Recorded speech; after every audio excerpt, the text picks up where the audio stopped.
बोलो चौथ माता की जय। भक्तों, आज हम सुनेंगे करवा चौथ की कहानी। एक साहूकार के 7 बेटे और एक बेटी थी। सातों भाई अपनी बहन के साथ रहकर खाना खाते थे। कार्तिक लगते ही करवा चौथ आई। भाई अपनी बहन से बोले, आ बहन खाना खा ले। बहन बोली, आज तो मेरा करवा चौथ का व्रत है, चांद देखकर खाना खाऊंगी। भाइयों ने सोचा, आज तो हमारी बहन भूखी रह जाएगी, इसलिए एक भाई ने दिया लिया और एक भाई चलनी लेकर टीले पर चढ़ गया और चलनी में से चांद दिखा दिया। भाई बोला, बहन आ चांद देख ले, अर्घ दे ले। बहन बोली, आओ भाभियों, अर्घ दे लो। भाभियां बोली कि ननद जी, अभी तो आपका ही चांद उगा है, हमारा तो रात को उगेगा। बहन अर्घ देकर भाइयों के साथ जीमने बैठी। पहले ग्रास में बाल आया, दूसरे में छींक आई और तीसरा ग्रास तोड़ते ही ससुराल से बुलावा आ गया। वो कपड़े निकालने लगी तो सारे कपड़े सफेद ही निकलते। माँ बोली, तेरे भाग्य में जो लिखा है वही होगा। माँ ने उसे सफेद कपड़े ही पहना दिए और हाथ में सोने का रुपया दे दिया और कहा, जो तुम्हें पूरा आशीर्वाद दे उसे यह सोने का रुपया दे देना और पल्ले को मोड़कर गांठ दे देना। वो आगे गई तो उसे पूरा आशीर्वाद किसी ने नहीं दिया। एक छोटी सी ननद पालने में सो रही थी तो वो बोली, सीली हो सपूती हो, 7 पूत की माँ हो, थारा अमर सुहाग हो। उसने सोने का रुपया ननद को देकर पल्ले के गांठ बांध ली। घर में गई तो रोना कूटना लगा था। उसका पति मर चुका था। वो बोली, मैं तो अपने पति को जलाने नहीं दूंगी, मैं भी उनके साथ जंगल में रहूंगी। ननद रोज उसको जंगल में ही खाना दे आती। अब गाजती धोरती माही चौथ आई, करवा ले 7 भाइयों की प्यारी करवा ले, दिन में चांद उगानी करवा ले, बहुत भूखी करवा ले। माता, वो मेरे पिछले जन्म के दुश्मन थे, तुझे मेरा सुहाग देना पड़ेगा। मेरी से बड़ी बैसाख की चौथ आएगी, उसके पैर पकड़ लेना। बैसाख की चौथ आई, उसके पैर पकड़ लिए तो चौथ माता बोली, छोड़ पापिन मेरे पाँव। वो बोली, माता वो मेरे भाई नहीं थे, पिछले जन्म के वैरी दुश्मन थे, आपको तो मेरा सुहाग देना ही पड़ेगा।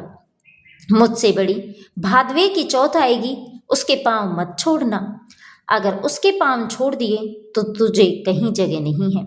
भादवे की चौथ आई, करवा ले भाइयों की प्यारी करवा ले, दिन में चांद उगानी करवा ले, बहुत भूखी करवा ले। उसने माता के पैर पकड़ लिए तो उसने कहा कि छोड़ पापिन मेरे पैर पकड़ने लायक नहीं है।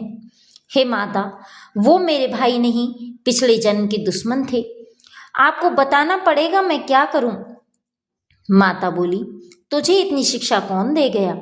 माता, मुझे किसी ने कुछ नहीं बताया, आप ही बताओ मैं क्या करूं।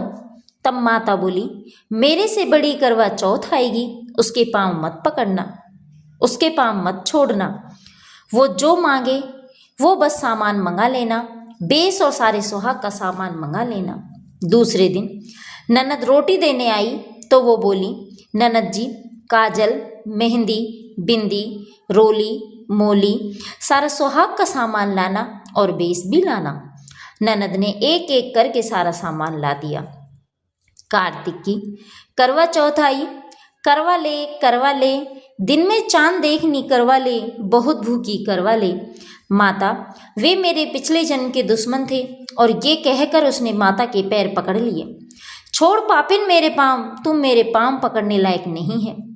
माता, आपको मेरा सुहाग देना ही पड़ेगा, तेरे पास जंगल में सुहाग की क्या चीज है। वो बोली, माता आप मांगो तो सही। माता बोली, रोली, मोली, सठेली, गठेली, पतासा, गेहूं, करवा, जलेबी ला। उसने सभी चीजें निकाल कर दे दी। माता बोली, तुझे ये ज्ञान किसने दिया है। मुझे जंगल में ये ज्ञान कौन देगा, मुझे तो सारा ज्ञान आपने ही दिया है। माता ने सारी सुहाग की चीजों को घोल कर छींटा दे दिया तो उसका पति अकड़ कर बैठ गया और जाते हुए माता ने झोंपड़ी के लात मारी तो महल मंदिर हो गए। सुबह ननद खाना देने आई तो वो बोली, मेरे भाई भाभी कहाँ गए।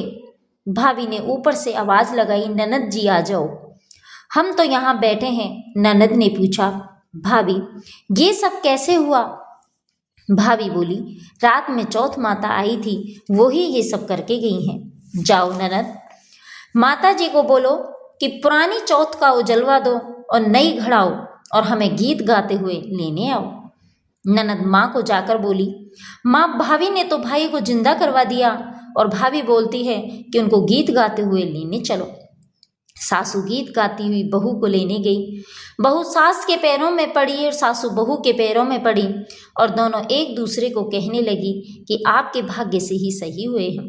सासू बोली, बहू घर चलो, और चौथ माता को उजरना करके सास बहू बेटे को घर लेकर आ गई और सारी नगरी में कहलवा दिया कि पति की पत्नी बेटे की माँ, 12 महीने की 13 नहीं तो 4 या तो 2 तो हर कोई करना।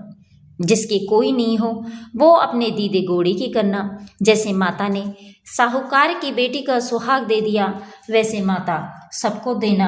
कहते सुनते हुकारा भरते सारे परिवार न दे दीजो। बोलो चौथ माता की जय। भक्तों, यदि आपको हमारे द्वारा सुनाई हुई कहानी अच्छी लगी तो लाइक करें, कमेंट करें और चैनल को सब्सक्राइब करें, जिससे आगे आने वाली और भी रोचक कथा और कहानियाँ आपको समय समय पर मिलती रहे। बोलो चौथ माता की जय।